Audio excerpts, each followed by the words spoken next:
What do you think that the Senate can still do to be able to push for our sovereign rights sa West Philippines? Dapat, intensyon po namin sa Senado na ipagpatuloy yung pagsuporta sa mga frontliners natin sa West Philippine Sea. Ang Coast Guard, ating mga mangingisda, ang Philippine Navy. Ang nakakalungkot, ilang mga Pilipinong individual at entities na parang nagiging megaphone pa para sa propaganda ng China dito. Dapat panagutin. Kasi pag ganun, hindi na lang hanap buhay yan eh. Pagtaksil na yon kay Inang Bayan.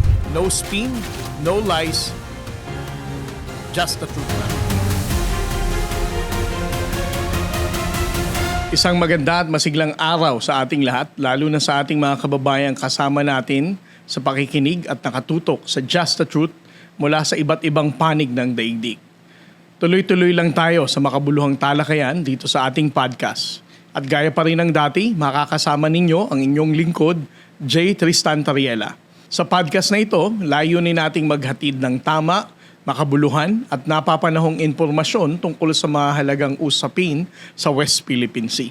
Mula sa mga kaganapan, hamon at pagsisikap ng ating pamahalaan at iba't ibang ahensya upang ipagtanggol ang ating soberanya at pambansang interes. At syempre, binibigyan din natin ng tinig at pagpapahalaga ang mga kwento ng ating mga panauhin. Ang kanilang mga personal na karanasan at mahalagang aral sa buhay na humubog sa kanilang kakayahan, paninindigan at paglilingkod sa piniling larangan. Pero bago natin tahakin ang iba't ibang bahagi ng talakayin sa podcast na ito, sama-sama muna nating silipin at unawain ang ilang mahalagang kaalaman tungkol sa West Philippine Sea. Ang usapin sa West Philippine Sea ay may malaking kinalaman sa ating soberanya, kabuhayan at kinabukasan bilang mga Pilipino. Mga kababayan, sa panahon ng mabilis na pagdaloy ng impormasyon, mahalagang gawin nating bahagi ang ating pang-araw-araw na gawi, ang pagpapack-check upang hindi tayo mabiktima ng mga peking balita at maling impormasyon, lalo na sa mga usaping may kinalaman sa West Philippine Sea. Ang paghahanap ng tama, mapagkakatiwalaan at makatotohanang impormasyon ay mahalaga upang maunawaan natin ang mga kaganapan upang makabuo ng matalinong pananaw tungkol dito. Bukas ang aming comment section para sa inyong mga katanungan, mungkahi at opinyon. Malaya tayong magpahayag ng saloobin ng may paggalang, pananagutan at batay sa katotohanan upang sama-sama nating mapalakas ang kaalaman ng publiko at may pagtanggol natin ang ating pambansang interes. At sa ating pinakabagong episode, makakasama natin ang ating panauhing pandangal na kilala sa matapang na tinig at matatag na paninindigan sa mga mahalagang usapin ng bansa. Mula sa larangan ng pamamahayag hanggang sa pagiging mambabatas, patuloy niyang isinusulong ang karapatang pantao, demokrasya at mga pulisiyang nakatuon sa kapakanan ng mga Pilipino. Sa loob man o sa labas ng Senado, hindi siya nag-aatubiling magsalita at ipaglaban ang mga isyong may kinalaman sa pambansang interes at katotohanan. Sa episode na ito, mas makikilala natin ng lubusan ang kanyang mga pananaw, karanasan at adhikain sa paglilingkod. Let's all welcome no other than Senator Risa Hontiveros. Senator Risa Hontiveros, maraming salamat po ma'am sa pagpunta nyo rito. Salamat sa pag-imbita. Sa tiwala nyo, na-interviewin ko kayo to talk about our fight in the West Philippine Sea. Yes. Anything that is wrong na ginagawa ng China sa ating bansa. So to start our conversation ma'am, no? Para sa akin, it is important for us to define kung saan mo nakuha yung moral compass mo and also your bravery as an activist before you became a senator. Sino ma'am ang tao na kinikilala niyong naging influential for you to become who you are right now? Nako, several, Admiral J. Like for most people siguro, syempre yung pamilya, yung mga guro ko na hindi lang naging teacher pero mentor pa. Tapos yung mga nakasama ko sa kilusang ito, kilusan natin para kay Inang Bayan. So most recently of the past few decades, people like Eta Rosales, Ging Deles, yun. In addition sa mga naging teacher ko nung scholar ako sa Saints ko at saka sa Ateneo. And of course, yung mga elders ko, pamilya, magulang at saka iba pang kamag-anak sa mga angkan namin. And of course, ma'am, I mean, besides from being an activist before, you also have your kids right now. Yes. Masasabi ba nating your family right now, of course, mga anak nyo, also plays a very important influence pagdating sa inyong ginagawa sa Senado? Definitely. At alam mo naman, Admiral, yung mga henerasyon ngayon, talagang napaka-self-aware nila, super in touch sa mga, sa kalooban nila, tas sa mga issue sa paligid natin. And mayat-maya sila yung magbibigay ng reality check sa akin. And most of all, I'm sure, dahil fellow parents tayo, yung mga kids ko talaga, sa kanila nakaangkla yung pag-asa ko para sa kinabukasan ng ating bayan. Yung henerasyon nila, henerasyon ng mga anak natin. Saan pa tayo aasa, di ba, kung hindi sa kanila? Sana ma'am lahat ng senador ganyan, no? Iniisip Marami yung kinabukasan ng sana lahat. No? Opo. Hindi lang karamihan. Opo. Well, hindi naman kayo 24/7 na senator, ma'am. Oo. Of course, there are more time at home, no? Ano ang ginagawa ng isang ordinaryong Risa Hontivero sa bahay, ma'am? Besides from doing your extra work sa pag-aaral ng mga bills na ipa-file nyo. Yes. Well, enjoy ako pag sa bahay. Enjoy talaga akong magbasa. Bookworm talaga ako mula nung pagkabata. Enjoy akong manood ng sine. Kahit madalas these days, limitado tayo manood sa streaming lang. Pero treat para sa akin yung makapunta sa sinehan talaga. Manood dun sa malaking sinehan, didilim bago lalabas na yung pelikula. And then, maramdaman ko na I'm watching with other people. Then, sama-sama kaming nagre-respond dun sa kwento on screen. And of course, I love music. Mahilig talaga akong makinig, kumanta rin. So, these are the things that make me enjoy life beyond yung trabaho natin. Ano ma'am ang favorite mo all time na movie na masasabi mo marami. gusto mo ulit-ulitin? Marami eh. Siyempre, gustong-gusto ko yung mga pelikula ni na Popoy at Basha. Tapos sa mga, yung mga classic tulad ng Oro, Plata, Mata. And of course, the older films pa. Sa ibang bansa, most recently, ang ganda-ganda nung The Taste of Things. The Taste of Panoorin mo. Directed Sige, ng ma'am. isang Vietnamese-French director. And yung mga pelikula, mga classic tulad ng Out of Africa, The English Patient, yung mga ganon. Yan. Nakakatuwa, ma'am. No? At least bilang ordinaryong tao, Yeah. isa pa rin yan sa mga hobbies na iniisip mong gawin, manood ng pelikula. Talaga. For so many years na nasa Senado ka, ma'am, you were able to pass different laws, most importantly centering on women's rights. Yes. And of course, katuwang namin kayo, no? Sa pagtindig natin sa ating laban sa West Philippine Sea. And because of your advocacy and your push for different social issues, you're also being targeted by trolls, no? Yep. At ng mga ibang mga taong hindi naaayon sa inyong advokasya. But despite of all that, patuloy pa rin yung ipinupush kung ano yung pinaniniwalaan yung tama at mas maganda sa kinabukasan ng mga Pilipino. What motivates you to keep on doing this? Well, yung mga ko ring inspirasyon kung ba't ko pinili itong ganitong buhay. So yung mga taong nagmamahal sa akin at mahal ko, yung pride ko talaga sa pagiging Pinoy, yung ganda ng ating kalikasan, yung ganda ng ating mga sining at kultura bilang mga Pilipino rin, at yung pananampalataya ko rin. So lahat nito, binabalik-balikan ko regularly para doon ako mag-recharge, para magpatuloy dito sa laban natin. Dapat ganyan lahat, ma'am, no? May Palagay takot ko, sa Diyos. marami.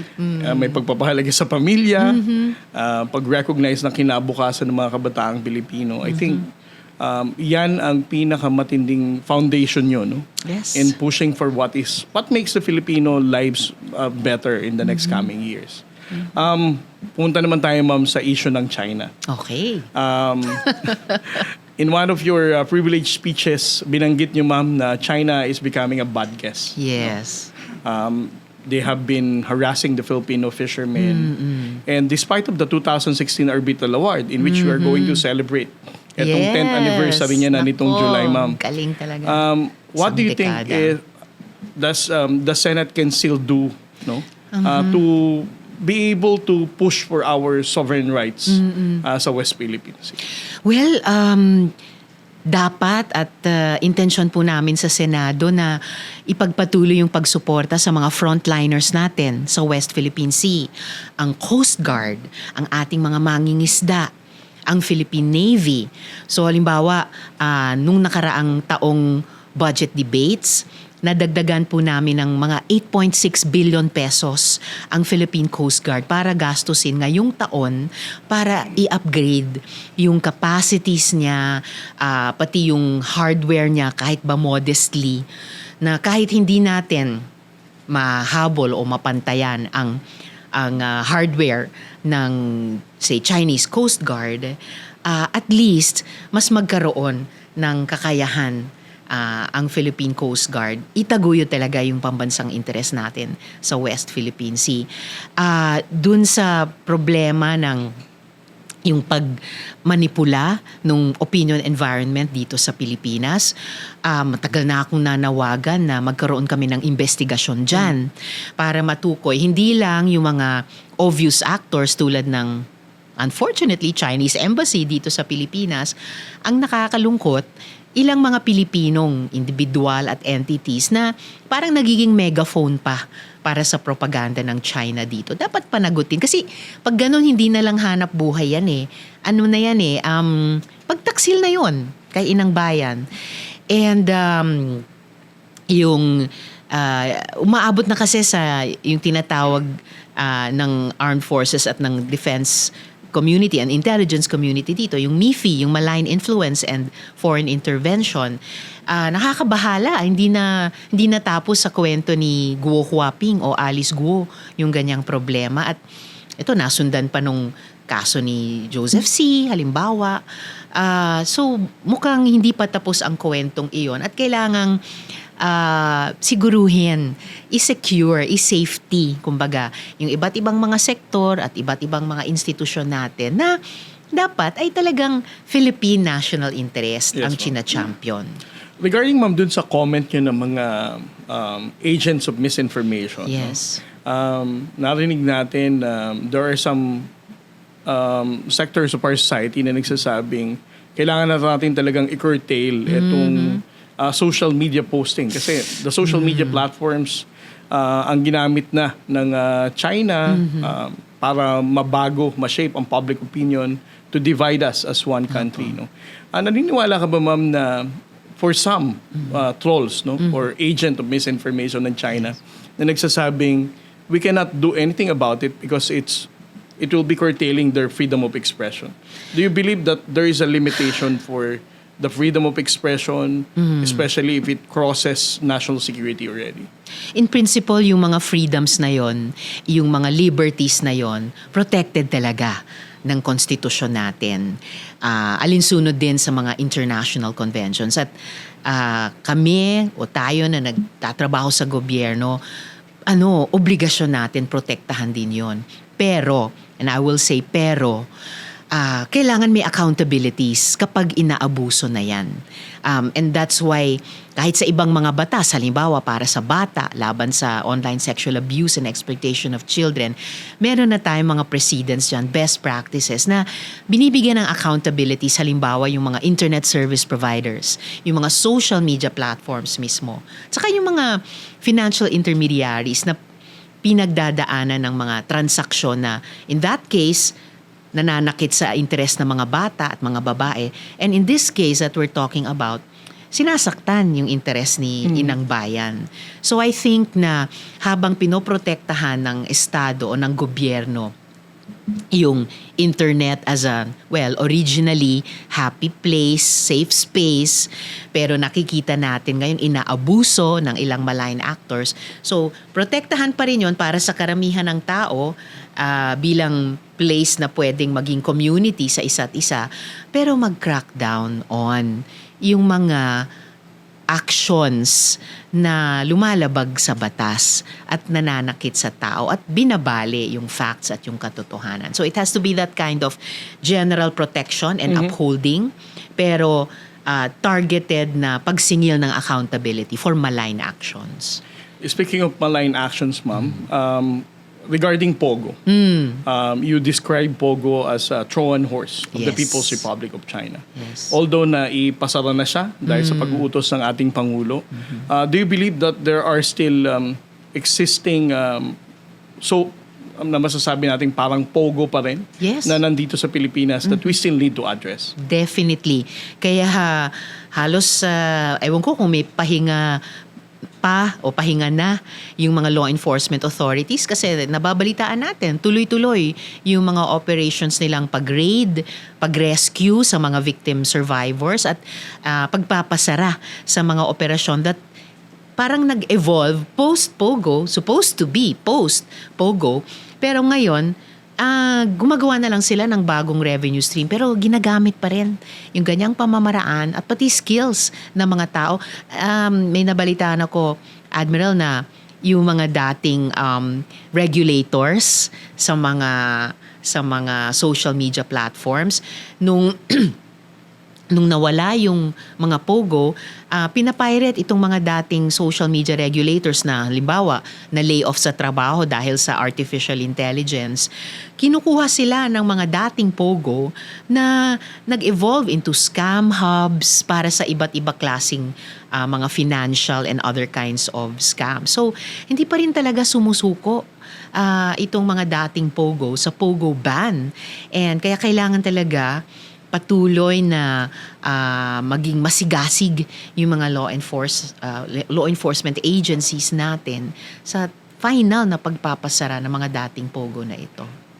Regarding that statement, ma'am, do we expect another chapter 2 of your probe for this Pogo na ginagawa nila ngayon sa mga resorts, sa mga casinos? And just to find out what you said, no, these are actually Pogos. Yes, hindi matapos-tapos kasi yun na nga, after binan ang Pogo, napasa namin yung anti-Pogo law, meron ng mga more specific instructions pa na inilabas ang executive. Ayun, una narinig namin, nag-break up na lang sila into smaller entities, nagtago sa mga resorts, mga casinos, and now, nabanggit ko kanina yung curious case ni Joseph C. And ngayon, kinakailangan naming imbestigahan yung pag-abuso naman sa yung sistema ng asylum seeking. Yung pagbibigay ng pagkupkop sa mga tao dati, totoong inaapi ng mga gobyerno nila sa mga bansa nila. At tapos dito, naghihingi ng safe haven. Yun pala, yung mga Pogo at Pogo-like actors ay ginagamit din yung route na iyon. So, hindi pa talaga matapos yung investigasyon at yung pagbibigay ng rekomendasyon sa mga executive departments and agencies kung paano pigilin itong parang nagre-reincarnate ang Pogo in other forms. Madagdag ko lang din, ma'am, no? Besides from casino and the migration na ginagawa ng China is yung late registration ng birth certificate. Yes. I think kailangan din nating ma-address na to. Katulad na nangyari kay Alice Guo, Yes. which is the NBI has confirmed na siya si Guo Huaping. Yes. No? Matanong ko lang, ma'am, naniniwala ka ba na for such Alice Guo to be a successful story of Pogo, na magkaroon ka ng sariling Pogo complex, Maging mayor pa. maging mayor ka, Oh my gosh. naniniwala ka ba, ma'am, na she did it on her own or there must be other people in the government who supported her to become as a successful story netong Pogo? And do you also believe na those people behind the Alice Guo story, hindi pa tapos ang investigasyon natin? Yes. We must still hold them accountable. We must still hold any of our colleagues in government na tinulungan o pinabayaan na magkaroon ng Alice Guo who was in effect pala Guo Huaping. Tingin ko hindi pa tapos yan dun sa malign influence operations. ang worrisome na baka may iba pang mga Alice Guo na ikinalat nila sa iba't ibang sektor at institusyon ng ating lipunan. At the time na na-expose siya bilang hindi Pilipino, so hindi dapat naging mayor, hindi dapat nakapag-negosyo dito na parang Pilipinong mamamayan. Tinawag si Guo Huaping ng, I think it was the National Security Council, na agent of influence. And at the time na patapos na kami sa pag-imbestiga sa kanya, may iba pang mga personalities.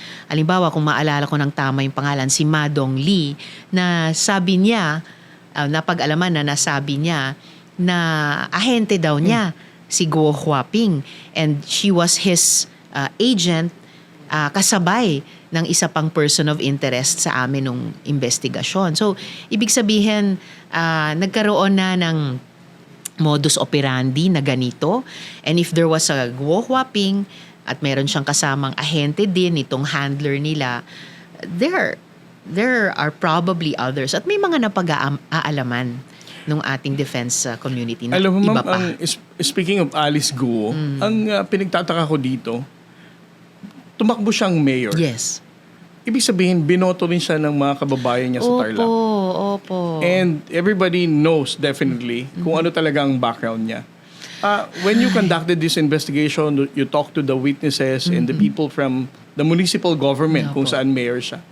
Ano mang sinabi nila? How people from this municipality, the councilors, the vice mayor, supported Alice Guo?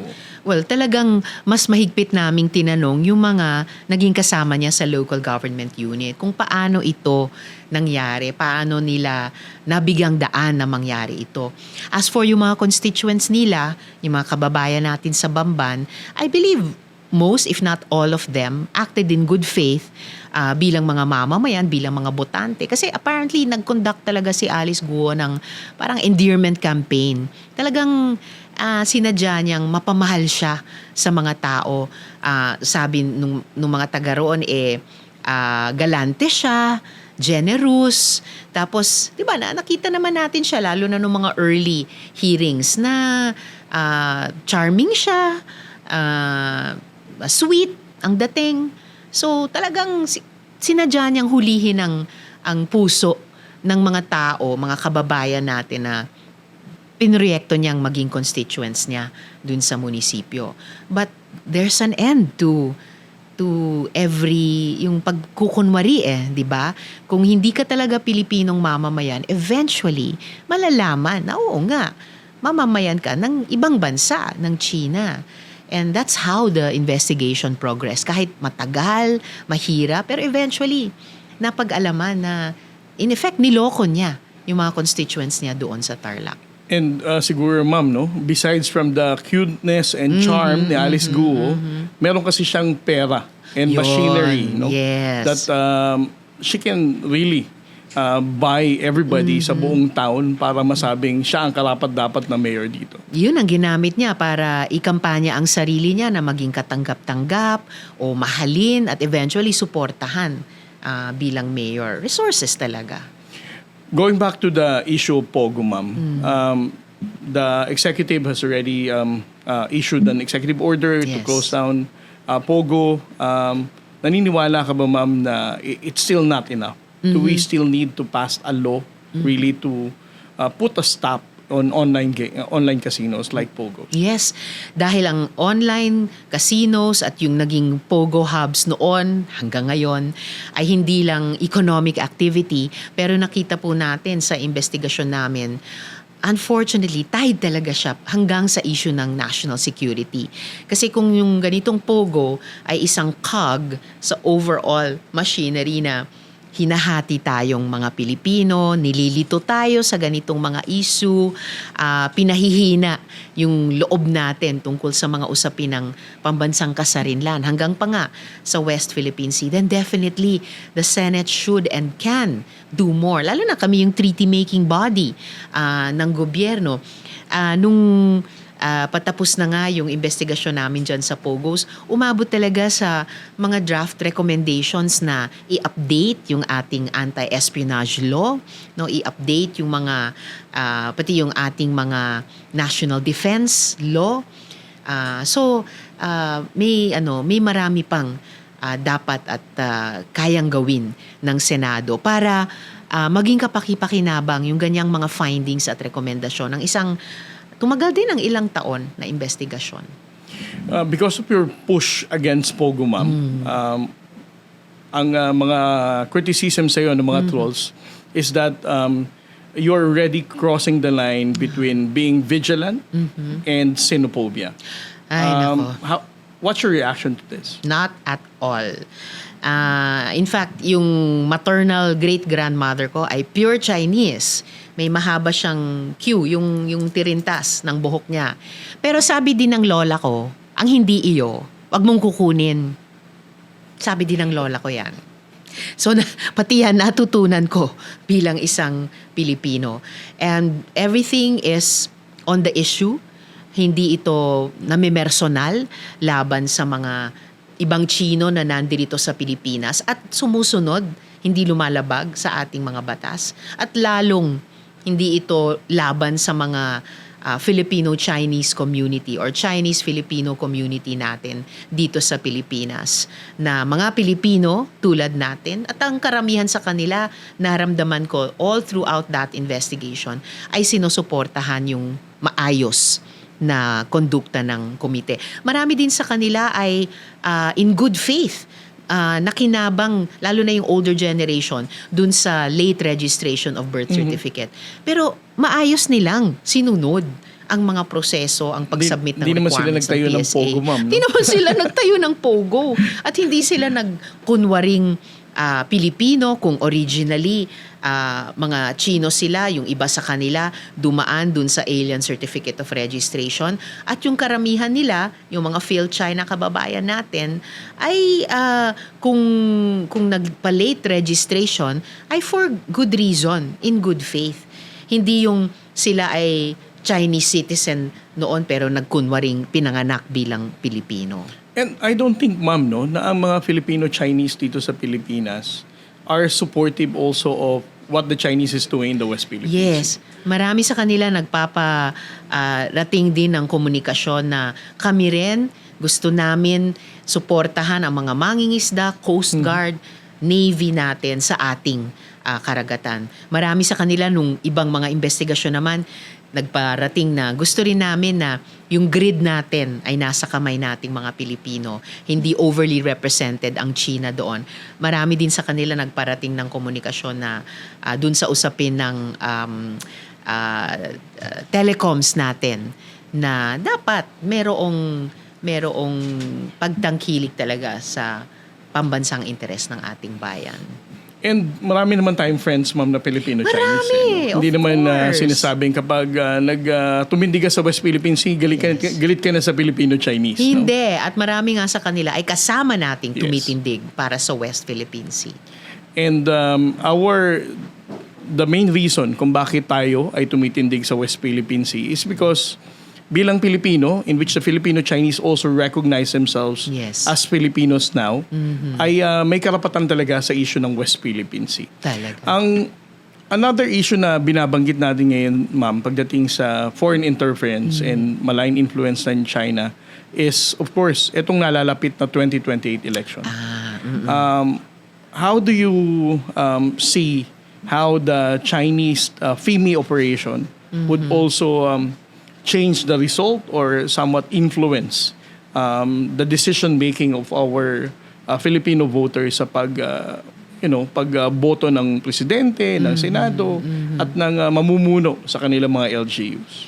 Ngayon pa lang dun sa pakikialam nila sa tinatawag na influence environment dito o opinion environment dito, gusto nilang ismolin yung issue ng West Philippine Sea. Pati yun ginagaslight nila. Sinasabi nila na wala namang kaming masamang ginagawa at wala namang kaming masamang intensyon sa Pilipinas. So itong mga, ayan, sina Admiral J. Tariela na lagi kaming pinupuna tungkol sa presensya at ginagawa namin dito sa South China Sea. Nang aaway lang. Ang isang maliit na bagay na pwede namang ayusin sa pagitan nating dalawa ay masyadong minamagnify, ine-exage sa mata ng publiko. Tapos, bukod sa inyo, Admiral J, yung mga journalists na Pilipino, pati kaming mga mambabatas na Pilipino, grabe nilang sinisiraan na parang sinisira natin ang magandang relasyon sa pagitan ng dalawang bansa at dalawang gobyerno. Alam kasi nila, palagay ko, na tulad nung nahuli ng mga surveys in the past years, na napakalapit sa puso ng mga Pilipino ang issue ng West Philippine Sea. Mataas ang suporta na itaguyod ang pambansang interes, ang interes nating mga Pilipino sa West Philippine Sea. So sinusubukan talaga ng malign influence and operations ng China, sinusubukan nilang i-discredit na importanteng issue ito at dapat dedmahin na lang at huwag suportahan yung mga Philippine officials na nagsasalita tungkol dito. Siyempre, may epekto yon. Gusto nila, may epekto yon sa pati hanggang sa mga eleksyon dito sa Pilipinas, yung nalalapit na barangay at SK elections, all the way hanggang sa national elections. Pero I'm afraid they will be in for a rude surprise. Palagay ko mananatiling importanteng issue sa mga kababayan natin at pati mga botante natin, ang issue ng pambansang soberanya, ang karapatan maghanap buhay ng ating mga mangingisda, ang pagtupad ng mandato ng Philippine Coast Guard at Philippine Navy sa ganitong issue. Bilang elected official, ma'am, and you're also part of the legislative branch of our government, na-experience mo na rin mapunta sa mababang kapulungan, Yes. nasa Senado ka na. Naniniwala ka ba, ma'am, na as an elected official, obligasyon at responsibilidad ninyo bilang mambabatas na tumindig at dapat magsalita pagdating sa issue ng West Philippine Sea? Definitely. Nasa konstitusyon natin yung pagtangkilik natin kay Inang Bayan. Nasa domestic law na yung ating ding pagsapi dun sa United Nations Convention on the Law of the Sea. Makasaysayang nakataga sa kwentong buhay ng ating bayan, yung tagumpay natin a decade ago dun sa desisyon ng arbitral tribunal. So, lahat nito ay, kumbaga, nasa institutional memory na, pati ng Senado bilang treaty-making body nga. At ang linaw ng mga mandato namin bilang lehislatura na makipagtrabaho, makipagtulungan sa dalawa pang branches of government at sa mga department at ahensya ng ating gobyerno na panindigan na West Philippine Sea atin ito. Alam mo, ma'am, para sa akin, hindi mo kailangan maging abogado. Correct. Hindi mo kailangan maging May legal background. Hindi mo kailangan maging legal background. Hindi mo kailangan maging matalino para maintindihan ang Correct. karapatan natin sa West Philippine Sea. Correct. But despite of all that, matalino ka, may legal background, at for example, hindi mo pa rin tinitindigan ng West Philippine Sea. How do you describe those kind of legislators? Well, pag naging ganun kami, pagtalikod yan sa tungkulin namin. Pagtalikod. At kung may dagdag na professional qualification pa, pagbigo yan sa sinumpaan. Alam mo, ma'am, minsan, para sa akin, may mas malala pa doon sa mga elected official na tahimik na nga, ang kinakailaban pa yung posisyon ng gobyerno. Grabe. Right? Dobleng sakit yun. Tapos lawyer ka pa. Oo nga. Di ba? Mas alam mo dapat ang batas eh. Mas Di ba, ma'am? alam. Kung mas may background ka. Kung mas may background Mas dapat ka, dapat tumutupad mas ka. alam. At saka, ma'am if you have the legal background, again, and you understand the international law, you Yes. should know better. Yes. You should know better talaga. And you should do better. And you should do Oo, better. kapag mas may pribilehiyo ka, mas may responsibilidad ka. Kaya, yun, dapat kailangan talaga ng legal background, ma'am, pagdating sa West Philippine Sea. Baka kailangan lang ng common sense at kailangan lang may puso para kay inang bayan. Alam mo, ma'am, ang issue ng surveillance ng gobyerno, at some point ipinanawagan mo na kailangan paigtingin ng ating pamahalaan ang pag-monitor sa mga maling gawain ng mga turista, not just China, no? Foreign interference. And, you know, you have been a former activist. So, Still am. And still you are Lifelong. as the loudest voice natin sa Senado. May tanong ako sa inyo, ma'am, no?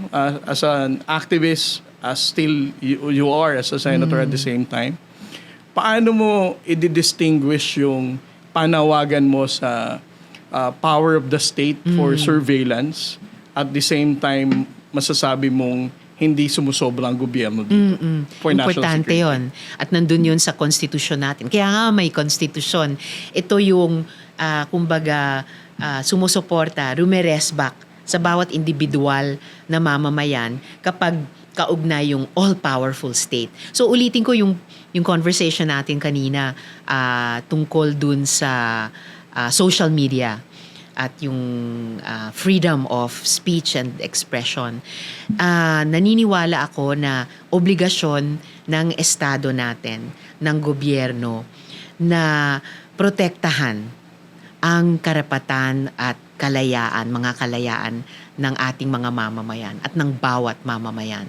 Pero dun sa mga specific actions ng mga malign actors na nananakit, nag-undermine sa pambansang interes kasama ang mga mamamayan, yun, kailangan galingan pa natin yung law enforcement kasama na dun sa pag-monitor. Kasi kung hindi natin alam ang tama at kumpletong impormasyon tungkol sa mga masasamang ginagawa nitong mga malign actors mismong sa loob ng ating bansa, paano natin poprotektahan ang mga karapatan at kalayaan ng ating mamamayan? Regarding sa pagpasok ng mga foreign tourists, ma'am, no? Nakapag-comment ka regarding dun sa visa-free Yes. entry ng Chinese nationals dito sa ating bansa. May mga nagkukomentong mga trolls, sinasabing you don't recognize the economic impact of tourism with the importance ng pagpasok ng mga Chinese tourists dito sa bansa. Anong comment mo dito, ma'am? Oh, certainly I recognize yung potential, exciting potential ng tourism. Kahit sa pag-ahon natin dito sa Middle East war at saka oil crisis. Nako, don't get me started, Admiral J, about tourism. Pwedeng pagkwentuhan natin yan maghapon. But, ang sabi ko lang noon ay, okay, kung mag-extend tayo ng visa-free for 1 year sa mga Chinese tourists, kung para sa turismo yan, go. Pero in the light of mga recent and painful experiences dun sa mga noon nagkunwaring turista lamang, yung pala may ibang gagawin na dito noon sa Pogo hanggang ngayon sa mga foreign malign interference, then laging maging prudent lang ang gobyerno. Bantayan lang, siguruhin lang na walang turista na papasok na kunyari lang palang turista pero may ibang gagawin na makakasakit sa or atin. papasok, turista, Yes. tapos mag-i-stay na dito, magpa-file na ng late registry ng birth certificate. Ayun, di ba? Yung mga nakita nilang mga modus noon na nagamit nila to their advantage pero sa disadvantage naman nating mga Pilipino. Punta naman tayo, ma'am, sa Chinese embassy. Nung nag-file ng diplomatic protest ang Chinese embassy against me, isa ka, ma'am, sa sa mga senador na naunang tumindig, nagsalita at ipinaglaban ang ating pagsasalita when it comes to the issue of the West Philippine Sea. And sinabi nila, public officials of the Philippine government will pay a price. Wow. And of course, the Senate reminded them of Article 41 of the Vienna Yes. Convention. Yes. And natapos naman to, ma'am. Nakapag-file ng resolution ng Senado. May 15 na pumirma. Oh, majority. Majority. Kasama si, of course, Senator Kiko and you pushing for this. And ang embassy ay patuloy pa rin na nagpapakalat ng mga maling impormasyon pagdating sa issue ng West Philippine Sea. how can we be able to prevent the Chinese embassy from already violating the Article 41 Yes. kung saan they are already interfering sa ating domestic issues? I would like to believe na sa Pilipinas, ay sa China, ang Philippine Embassy cannot post anything against them. For sure. Right? Napaka-diplomatic ng embassy natin doon. So dito, they should not also do the same thing. Yes, they really should not. Kaya importante patuloy nating sinasite yung Article 41 na yan ng Vienna Convention dahil kabaliktaran ang inaasta nila dito sa pag-atake sa mga Philippine officials and journalists na napaka-undiplomatic, nagiging bastos na nga, in fact. And totally unacceptable. At kapag ginagawa nila yon, tulad nung pag-target nila sa iyo, dapat kaming iba na nagtatrabaho sa gobyerno, ay dumepensa sa'yo, tumindig sa tabi mo para sabihin, excuse me, the Admiral is fulfilling his mandate as the spokesperson of the Task Force on the West Philippine Sea. Na-uphold niya yung pambansang interes. At kung may reklamo kayo doon, may problema kayo doon, there are again the proper channels and the proper tone to adopt. Hindi yung dediretso sila sa publiko natin sa pamamagitan ng ating media at babanat sa isang Philippine official na may task sa pag-eduka sa ating publiko tungkol sa West Philippine Sea. And in fact, at that time, nagsalita sa isang Pilipinong universidad on the invitation of that university. At sa exercise ng universidad na iyon, ang academic freedom na talakayin yung mga issue tungkol sa pambansang soberanya. So, nasa mali na nga sila noon sa pagbanat sa inyo, maling pamamaraan pa at napakasamang tono pa ang inadopt. Alam mo ma'am, itong experience ko ng January, it made me feel like, there are 15 senators supporting me. Yes. Nakakataba ng puso. Pero at the same time, yung experience na to nung January, nalungkot ako. Kasi may mga senador, I'm not going to mention their names, but they are pushing for me to apologize. No? Kaya ang sabi ko nga, why would I even apologize kung ang China never pang nagsorry sa mga mangingisdang Pilipino? Correct. Never pang nagsorry sa Coast Guard, never pang nagsorry sa Armed Forces of the Philippines. But again, salamat sa majority noong nakaraang Enero. Tinindigan pa rin po natin ang laban sa West Philippine Sea. And ngayon, ma'am, ang Chinese Embassy, patuloy pa rin ang pagpapakalat nila ng misinformation and their own narrative to justify their illegal presence in the South China Sea, not just in the West Philippine Sea. And yun ang ginagawa ko every day. Yes. Kapag may binanggit sila tungkol sa West Philippine Sea, I would immediately respond back. Yes. Because our battle now for narrative is very important. Very important. Yung kwentong buhay ng Pilipinas at ng West Philippine Sea ay kailangan talagang paulit-ulit na ikuwento, sabihin nating mga Pilipino. Kasama na po tayong mga nagtatrabaho sa gobyerno. Kasi kapag hindi ikinikwento ang isang kwento, malilimutan, matatabunan, lulunurin ng ibang kwento na sa karanasan nating mga Pilipino ay hindi naman totoo. So hindi talaga natin pwedeng payagan na manahimik lang tayo habang binabago na nila ang kwento ng West Philippine Sea. Speaking of right information and education, ma'am, the Akbayan Party sa mababang kapulungan, isinusulong nila ang pag-i-include ng West Philippine Sea sa ating curriculum for Yes. the elementary and high school curriculum. No? Can we also expect the same level of support sa Senado, ma'am? For sure. Nag-file na rin po ako ng counterpart bill. Na-refer po sa Committee on Basic Education.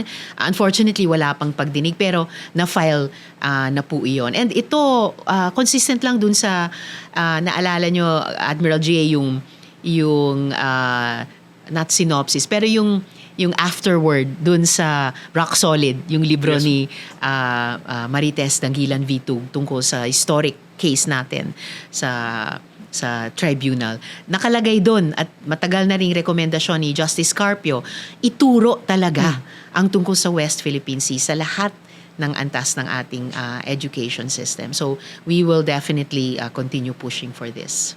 And also, ma'am, no, para mahabol din siguro natin sa Commission on Higher Education. Yes. Also for college. Yes. Na ma-discuss pa din ang issue ng West Philippine Sea. Alam mo, ma'am, minsan nalulungkot ako kapag umikot ako ng universities. Pag tinanong ko ang mga kabataan na naniniwala ka ba ang West Philippine Sea ay disputed? Ang sagot, ma'am, on the average is 8 out of 10. Oh my gosh, talaga. Sasabihin nila yes. Ang sabi ko, that's how difficult our fight will be in the next coming years. Kung ang kabataang Pilipino natin ngayon do not even recognize na ang West Philippine Sea ay atin ito. Kaya katulong ko po ninyo ang Coast Guard and me personally with the Akbayan na isulong na ang edukasyon ay mahalaga para mas siguraduhin natin na ang ating kabataang Pilipino will continue our fight in the West Philippines. Yes. Kailangan yan. Again, saan tayo huhugot ng pag-asa kundi sa mga susunod na henerasyon. And dapat talaga panghawakan nila na atin ito. As in, pwedeng sabihin tulad ng mga katutubong Filipino since time immemorial. And moving forward in this region and in this world. When the Senate resolution was passed, ang sabi ng Chinese embassy, this is just another political stand. How did you react? How would you react on that statement? No? Talagang nakaka-insulto sila. 'Di ba? How dare they comment on a sovereign action of a legislature dun sa host country nila? Napaka-demeaning sabihin nila political stunt. Did our embassy ever say anything like that sa People's Congress nila sa China? Sabihin na politika lang to at tawagin pang stunt na parang gimmick lang? Talagang wala bang sea bottom yung kanilang pagiging undiplomatic at bastos? Talaga, nauubusan ako ng salita para sa kanila. Regarding naman, ma'am, sa pagbanggit nyo ng mga Chinese spy, sinasabi din ng mga trolls na this is just another US narrative. Wow. And being an activist, people are also criticizing you for saying na activist kayo before, but right now you're also echoing the American narrative because of the great power competition. How do you respond to that, ma'am? Tayo mga Pilipino, kasama na ako doon. Hindi tayo nagpapaipit sa false choices na ang choice lang natin ay manatili sa US or manatili sa China. No. Kaya nga, grabe yung pagsuporta pati ng Senado sa efforts ng buong gobyerno dapat na magbuo at mag-cultivate, mag-alaga ng mas maraming alliances sa iba't ibang like-minded nations. I've always believed, Admiral J, na a bigger alliance is a better alliance. A bigger coalition is a better coalition. So lahat ng signatory din sa UNCLOS, lahat ng sumusuporta sa atin, kakampi natin sa tagumpay natin sa arbitral tribunal, lahat ng naghahanap ng rules-based na solusyon sa mga hidwaan sa West Philippine Sea at sa buong South China Sea ay kakampi natin yan. Hindi ito American narrative or whatever narrative. It's a Filipino narrative na bilang isang bansang may soberanya, kung may mga espiya dito ng China o nino mang bansa, i-call out natin yan. Dahil gusto natin ang ugnayan natin sa ibang mga bansa ay hindi sa basis ng pag-espiya sa isa't isa, kundi yung on the level na pakikipag-ugnayan sa mga diplomatic channels natin, sa mga trade relations natin, sa mga people-to-people relationships natin. Sa susunod na 2 taon, ma'am, magkakaroon na tayo ulit ng national election. Yes. Naniniwala ka ba, ma'am, na ito ay napaka-critical pagdating sa ating laban sa West Philippine Sea, pagdating sa influence operation ng People's Republic of China, and do you have hope that we're still going to continue this kind of fight with the right people that we're going to elect in 2028?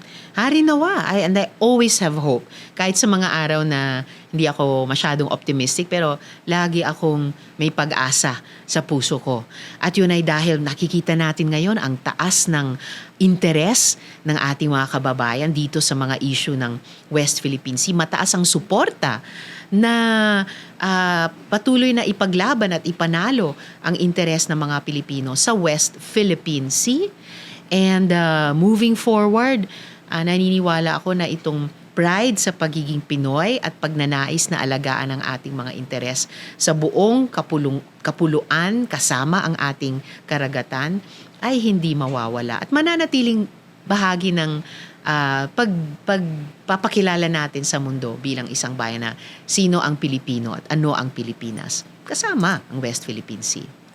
You're already on your last term Yes. bilang senador, ma'am. Opo.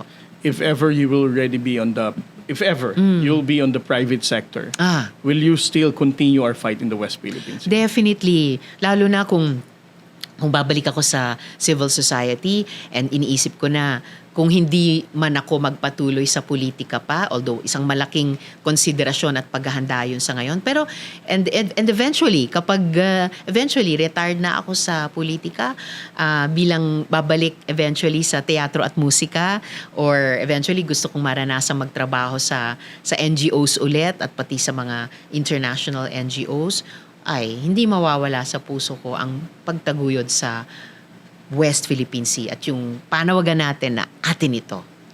Kung sakali, ma'am, all of a sudden, hindi naman sinasabing itong mangyayari sa magiging desisyon ng ating pamahalaan. Kung sakaling the government will push for a reset with our relationship with the People's Republic of China. Forget about the harassment and everything. Reset tayo for economic cooperation dahil bumababa ang piso. How will you respond to such reset? Huwag nating i-trade yung foreign exchange rate sa soberanya natin. Hindi pwedeng kalimutan ang mga nangyari kasi mapapait na karanasan na ang yaman ng mga leksyon na ani natin doon. Huwag tayong maging makalimutin na naman. Huwag patawarin ang lahat kahit hindi pa humihingi ng tawad yung nagkasala sa atin para matuto tayo at sumulong at umunlad. Kailangan alalahanin natin yung mga leksyon ng kasaysayan. Wag yung uulit-ulitin na lang natin ang mga pagkakamali nung nakaraan dahil kinalimutan natin ang mga leksyon. Reset by all means. But China has to meet us halfway. Mag-reset din sila. Magwasto din sila. And then pwede tayong maging bukas na patuloy na ugnayan sa kanila sa usapin ng ekonomiya, sa usapin ng, of course, yung sa kultura natin at panlipunan, people to people. Pero kailangan, ang reset din ay manggaling sa kanila kung ano yung polisiya nila kaugnay sa atin. Hindi pwedeng tayo 100% magre-reset. 50-50 mag-reset. At umasta silang maayos sa atin, hindi na bully. Ma'am, pupunta naman tayo sa part ng podcast ko na mag-respond ka sa mga mean tweets Okay. na ibinato sa'yo ng mga netizens. Game ka ba Okay. dito, ma'am? Game. Okay lang sa'yo? Okay lang. Okay, ma'am. Sige. Basahin natin ang mga tweets na ibinigay nila sa'yo. Ayon sa isang komento sa isang Instagram user on your statement that the Philippines should seek payment for damages caused by China in the West Philippine Sea, Yeah. ang sabi niya, sino ang nag-umpisa niyan? Di ba mga dilawan? Isa ka doon. Ngayon ka pumutak dahil pabango sa susunod na eleksyon? Wow. Ugali niyong mapagkunwari. Totoong-totoo po ako. Hindi po ako nagkukunwari dito. Tungkol sa susunod na eleksyon, masyado naman kayong advance mag-isip, ma'am or sir. Ang lahat ng bagay ay matagal nang ipinaglalaban. At di po ako manok para pumutak. Tao po ako na nagsasalita. Ano ba yung unang bahagi ng kanyang ano? Dilawan ka daw, ma'am. I was a proud dilawan in that time na yun ang kulay ng aming puwersa. At isa siya sa maraming kulay nating mga Pilipino na isang bahagahari ngayon. Kami ang nagsimula Yes, niyan. ma'am. Well, kung nagsimula sa administrasyon ni President Noy ang pakikipaglaban hanggang sa pandaigdigang eksena ng atin ito sa West Philippine Sea, hindi ba dapat ipagmalaki natin yan? At yung unang bahagi ng tweet niya, ano nga yung dami Ayun ma'am, yung sino nag-umpisa niyan? Di ba yun. mga dilawan? And by the way, bakit hindi hihingi ng damages mula sa China? Hiningi din natin yan sa US nung kanila namang vessel ang sumadsad sa bahura natin, sa mga corals. Sa Tubataha Reef. Sa Tubataha Reef mismo, no? A planetary treasure. So, magbayad din ng China. Ito naman man, post mula sa X. Ang sabi niya ma'am, sabi ni Risa Hontiveros, ituro daw sa mga kabataan na ang West Philippine Sea Yes. ay sa atin. Yes. E di kung ganon, pagawan niya na ng titulo para hindi na maagaw to. Atin pala eh. Atin talaga, kitang-kita sa mga makalumang mga mapa. Atin talaga, sinabi yan sa arbitral tribunal. Hindi po kailangan ng titulo, ma'am, sir. Dagat po yun, walang titulo po yun. Pero may mga domestic law na tayo. Yes, ma'am. Sea lanes, archipelagic baselines law. Yes, ma'am. Covered na po. Yes, ma'am. And mula naman sa Reddit, ito naman yung sinabi niya, ma'am. Senator Risa Hontiveros also accepting money for future projects. I know one mayor in Batangas na nagbibigay ng money kay Sen para mabigyan sila ng project sa susunod na year. Parang kung may project, ang mayor, di ba ikikip niya yung pera niya para sa proyekto? Sinong mayor yan na sinasabi nyo, ma'am or sir, sa aling bayan sa Batangas? Patingin ng resibo para mapatunayan nyo yung sinasabing yan. Di po ako tumatanggap ng pera. Tumatanggap lang ako ng suporta sa mga kaalyadong naniniwala sa mga advokasya natin. Ito naman ma'am sa TikTok, ang sabi ng isa, nagmalinis na naman to. Codigo Queen. Ay, Codigo Queen. Anong masasabi Kayo mo ba? dito? Hindi ba kayo nagte-take ng notes, ma'am or sir, mula nung estudyante kayo? Importante po sa aming mga mambabatas na handa po kami sa bawat hearing o bawat plenary para factual ang mga sinasite namin. Proud note taker po ako. Alam yan ng mga kaklase ko mula high school hanggang college. At hanggang ngayon bilang mambabatas, buksan nyo, ma'am o sir, yung drawer ko sa Senate, punong-puno ng mga notebooks nung nakaraang mga taon para natitrace ko po ang development ng isang ideya o debate dahil nagno-notes po ako tuwing hearing at tuwing plenary. Dapat nga sana matuwa pa kayo dyan eh. Sige. Dahil may extra meron kayong effort, freedom ma'am, of di ba? expression. May effort. Ma'am, thank you very much. Maraming salamat din. Maraming salamat sa pagpapaunlak mo dito sa interview ko. Walang anuman. Meron akong last question. Okay po. Ma'am, naniniwala ka bang ang West Philippine Sea ay para sa Pilipino? Naman, atin ito. Yes, ma'am. It's really an honor and privilege for me na ma-interview ka, ma'am, dito sa podcast ko. Sana hindi ka sa private sector after 2028. You have our support. Maraming salamat po, ma'am. And that wraps up our conversation. Senator Risa Hontiveros, taus-puso po kaming nagpapasalamat sa inyong pagbabahagi ng inyong pananaw, karanasan at mga kwento mula sa loob at labas ng pagbibigay serbisyo publiko. Mga salaysay na hindi lamang nagpakilala sa inyong ginagampanan tungkulin bilang mambabatas, kundi nagbukas din ng mas malalim na pagkakaunawa sa inyong pagkatao at paninindigan. Ang inyong prangka, derechahan at makatotohanang pagsagot sa aming mga tanong ay talagang nagbigay linaw sa ating talakayan. Muli, isang karangalan at pribilehyo na makasama kayo sa episode na ito ng Just the Truth Podcast. At dito po, nagtatapos ang ating podcast for today. Taos-puso po kami nagpapasalamat sa inyong patuloy na pakikinig, pagtutok at suporta. Excited na kaming malaman kung sino ang susunod nating guest dito sa Just the Truth.